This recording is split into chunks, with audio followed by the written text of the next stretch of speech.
أعوذ بالله من الشيطان الرجيم.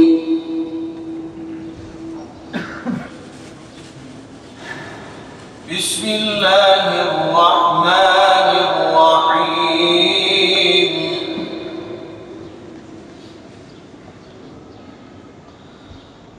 ولا تحسبن الذين قتلوا في سبيل الله أمواتا بل أحياء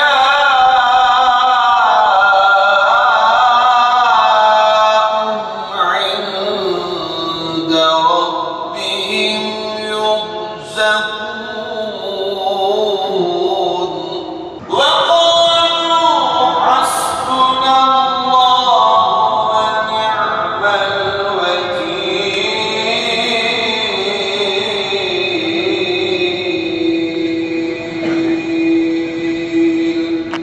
آمين. أعوذ بالله من الشيطان الرجيم. بسم الله الرحمن الرحيم. الحمد لله رب العالمين، والصلاة والسلام على رسولنا محمد وعلى آله وصحبه أجمعين. اللهم أعز الإسلام والمسلمين، اللهم أعز الإسلام والمسلمين، اللهم أعز الإسلام والمسلمين وأذل الشرك والمشركين.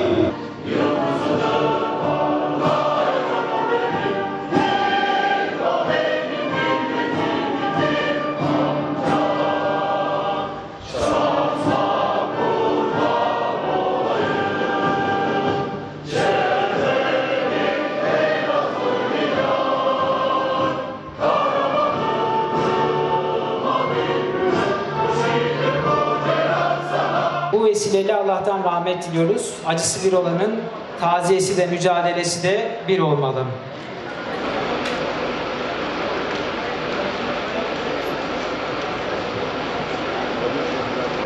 Tabii değerli dostlar, 90'lı yıllar giriş konuşmasında da Gençlik Kolları Başkanımız çok detaylı şekilde mevcut bu katliama adım adım nasıl gelindiğini izah ettiler. Tabii o günleri bir daha yaşamam adına bugün de emperyal güçlerin ülkemiz üzerinde oynamış olduğu oyunlara karşı uyanık olmamız gerekiyor. Bu ülkenin birlik beraberliğini, bu toplumun mayasında olan kardeşliği, dayanışmayı ve sevgiyi inşallah bundan sonra da bu emperyal güçlerin oyunlarına karşı dimdik ayakta durmaya devam edeceğiz. Elbette o günlerin yaşanan bu olayların açığa çıkartılması, sorumluların yargı önüne çıkartılması ve hesabın sorulması da çok önemli. Bu konularda da çalışmalarımız Allah'ın izniyle devam edecektir.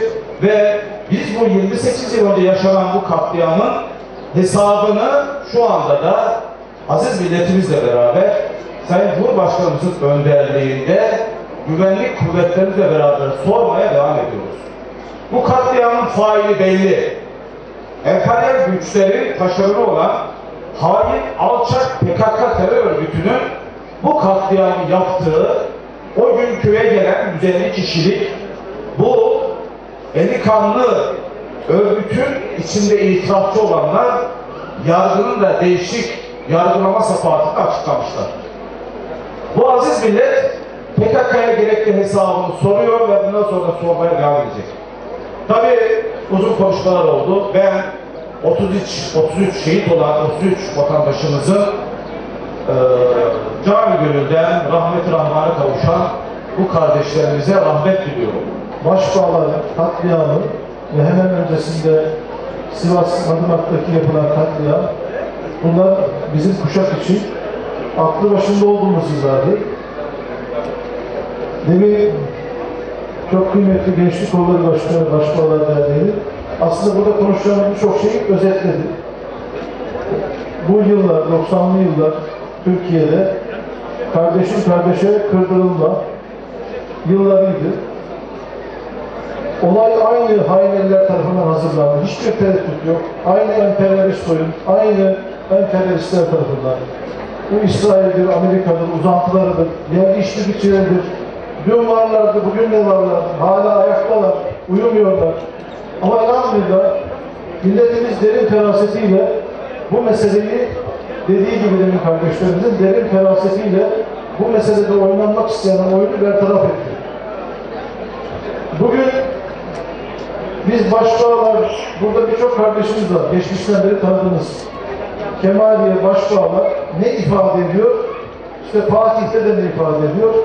Bu kardeşlerimizi tanımlamaya kalktığımızda ortak özellikleri, bu topraklara ait hangi değer varsa, bu topraklara ait hangi kutsal varsa, hangi değer, vatan, millet, mukaddesat, İslam, hepsine sıkı sıkı bağlı insanlar bunlar, hepsi. Hangi eksik olabilir ama insanlar ve özellikle seçilmiş bir yerdir. Kesinlikle tereddüt yoktur coğrafi olarak ve diğer hamlelerinde.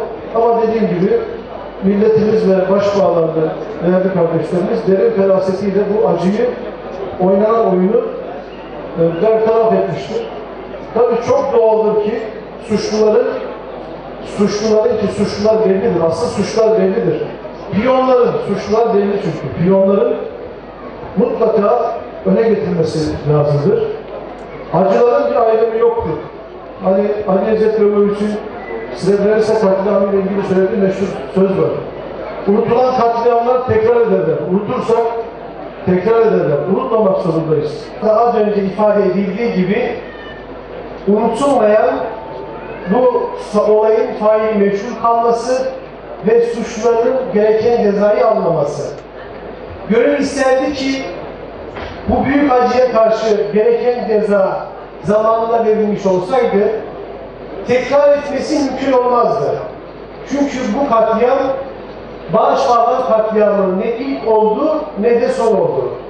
Umuyoruz ve diliyoruz ki inşallah Bağışbağlar katliamıyla ilgili faillerin hepsi gereken cezayı alsın ve bundan sonra inşallah böyle bir acı yaşanmasın. Çünkü yaşanan acı anlaşılır, kabul edilir ve kaldırılır bir acı değil. Çocuklarla birlikte insanların katledilmesi, insanların evlerinin içinde yakılarak katledilmesi bir insan için kabul edilecek durum değil ve üzüntü, büyük bir üzüntü. O yüzden tekrar o şehitlerimize Allah'tan rahmet diliyorum. İnşallah en kısa zamanda gereken cezalar faillerine verilir. Öncelikle 5 Temmuz 1993 tarihinde Bağışbağlar'da neler olduğunu anlatmak üzere başlamak istiyorum. 28 kişi kurşuna dizilmek, biri kadın, biri çocuk, 5 kişi ise evleriyle birlikte yakılmak suretiyle 33 kişi şehit edildi. 3 kişi yaralı olarak kurtuldu. Köyümüzün camisi, okulu, öğretmen lojmanı, imam evi, mahalle ve köy odası ve olay anında köyde bulunan 4 araç yakıldı. Büyükbaş, küçükbaş ve kümes hayvanlarımız telef edildi. Akşam namazı kılınırken köy camisi basılarak 22 köylümüz camide olmayanlar ise evlerinden tek tek toplanarak köy meydanına getirildi. Burada 45 dakika boyunca daha önceden itina ile hazırlandığı belli olan ve sonrasında şehitlerimizin de üzerinde bıraktıkları bildiri metniyle aynı içeriğe sahip olan PKK terör örgütü propagandası yapıldıktan sonra 27 köylümüzün üzerine kurşun yağdırılarak şehit edildi. Ayrıca yaktıkları aracın içine atmak istedikleri bir köylümüz de direnince onu da orada şehit ettiler. Yaralı olarak sadece 3 kişi kurtuldu. Bağışbağlar'da bulunan 210 hanenin 191 hanesi yakıldı. Biri kadın, biri çocuk olmak üzere 5 köylümüz de bu evlerle birlikte yakılarak şehit edildi. Bu katliamı, bu soykırımı yapan 150 kişilik hain terörist grup ellerini kollarını sallayarak köyü terk ettiler. Bu katliamda insanlar ve insanlarla birlikte hayvanlar, ağaçlar, doğa, tarih, kültür ve umutlarımız yok edildi. Velhasıl bu katliamda geçmişimiz ve o günümüz yok edildi. Geleceğimiz ise yok edilmek istendi. İnsan hakları savunucuları, insanlık onuru için mücadele edenler, insanlık yemini edenler neredeler? Araştırmacı gazeteciler, yazarlar, şairler ve tarihçi akademisyenler neredeler? Entelektüeller, aydınlar, doğa severler, çevreciler, hayvan hakları savunucuları neredeler? Bıkmadık anlatmaktan, usandık anlaşılmamaktan.